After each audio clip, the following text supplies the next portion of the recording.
Hey guys, what's up? My name is Jordan Arell. Welcome to another daily video on circumcision. So today I would like to talk to you all a little bit about why is it that some people seem to think that circumcised penises look better than intact or uncircumcised penises. Well, here's the dealio. Here's why I believe that reason is for that being the case. Because here's the thing. Intact penises, natural penises, normal, whole penises, the way they've always been since time immemorial, since evolution designed them to be that way, have their foreskin covering the head of the penis, right? Makes sense. Because it protects it, because it has all these different functions and things for why it's there. That's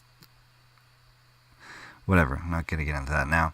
So then when an intact man gets sexually excited, the head of the penis comes out through the foreskin, and the foreskin comes down to the shaft and stays down, although it also glides up and down during masturbation and sex. But that makes the head of the penis exposed. So it's like, the lady's like, ooh, I see like a head of a penis. Now I'm excited. Like, ooh, yeah. And so that's why a woman gets sexually excited when she sees the head of a penis and thinks, that is attractive to me. And when there's a circumcised man, that foreskin is removed. There's no foreskin there anymore. All gone in the garbage.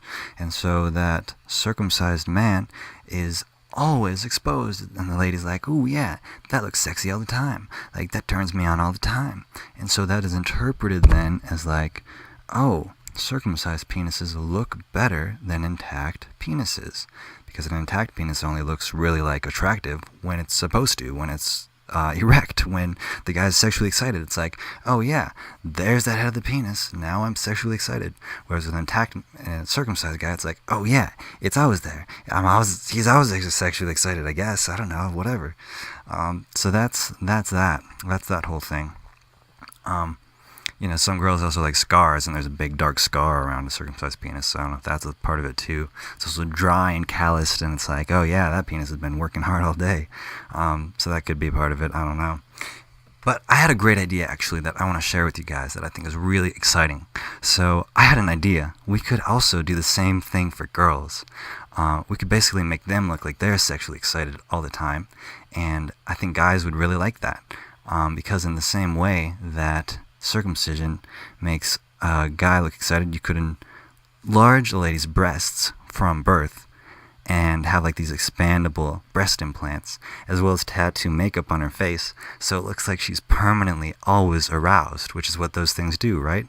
Breast implants make it look like, oh, that little baby girl is already sexually mature, which, by the way, the foreskin also doesn't usually retract till around puberty, so you're also like making that baby boy look sexy, even though he's just a baby. Like, yeah, ooh, that little baby boy is sexually turned on.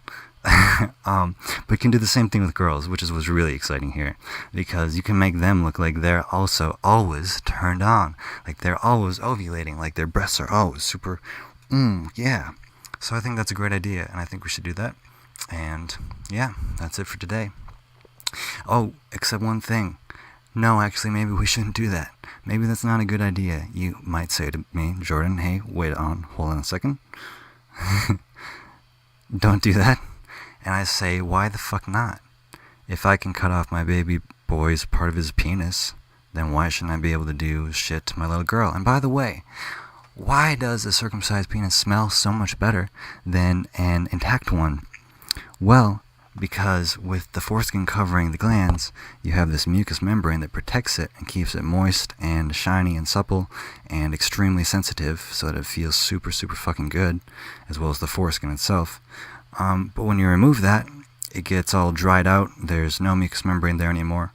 And lucky for us, there's another correlation here with males and females. So females have lots of folds. They have the clitoris, they have the the clitoral hood covers it. And so if you circumcise females, which is a thing that they already figured out in the Middle East, Africa, you just remove all that stuff and it smells great. There's no smell at all. It's all dry and smooth and just looks perfect. It's much the same.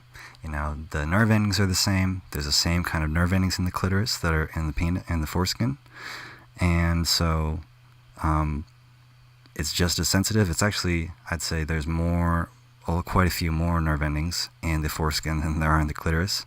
So you're doing even less harm by cutting off that external clitoris and all those parts. So hey, why not do that? Because it's a fucking human rights violation. That's the fuck why, you piece of shit. You were going with me, weren't you, on that? I know you were. You were like, oh yeah, women won't smell either. Which, by the way, they smell fucking worse than guys do. Did you hear that right? Women smell worse than guys. And so if we're going to cut off one gender's genitalia, it should really be the ladies, because they smell a lot worse, and I've gotten used to it. I've learned to love it. That's what you do as a mature sexual fucking adult. You learn to enjoy it. I teach, if the lady I'm with doesn't know how to shower, then I say, hey, you should wash those flaps off with water a little bit, girl, maybe you should think about that, lady. And she does, and it's like, okay, now it smells like a normal amount, and love it. It turns me on. I've gotten used to it. And if you're a woman and you say, yeah, I don't like circumcised penises, they're gross, well, guess the fuck what? You disgust me, because circumcised penises are a product of an adult cutting into a child's genitals, removing the most sensitive, important parts for sexuality, making it look how they think it should look, without that child's consent, in the same way that it would be if I enlarged a little girl's boobs, or tried to paint makeup on her face, or did anything that fucked up her body in a permanent way, that now every time I look down at my dick, it's like, oh, yeah, guess I don't have my old dick for the rest of my fucking life. That's great. Whoop-de-doo. Yay. Look at that. Coolio. That's what I was hoping for. It's fucked. It's fucked. So, I think it's ugly. I think a circumcised penis, if I saw a girl who had permanently enlarged breasts or makeup tattooed on her face, or her clitoris and all that shit removed, it makes me really sad. It makes me really depressed and angry that someone did that to her. And yeah, she doesn't smell as bad. Yeah, maybe she looks very sexually ready to go because she has huge tits and makeup always on her face. But that doesn't turn me on. That doesn't make me excited, because I know what it's the product of, and I know that there's a very good chance that she hates it. Even if our society did that, most women were like, oh yeah, this is just normal. There's going to be some women who hate it, just like there's a lot of men who really, really, really, really fucking hate the fact that the best part of their dicks have been cut off. Yeah, that's the thing. So that's it for today, guys. Thank you so much for watching. If you like this video, subscribe for more. But if not, that's alright. I feel you. I don't like you either, to be honest. I don't like people who don't like me. So get off my channel, you piece of shit.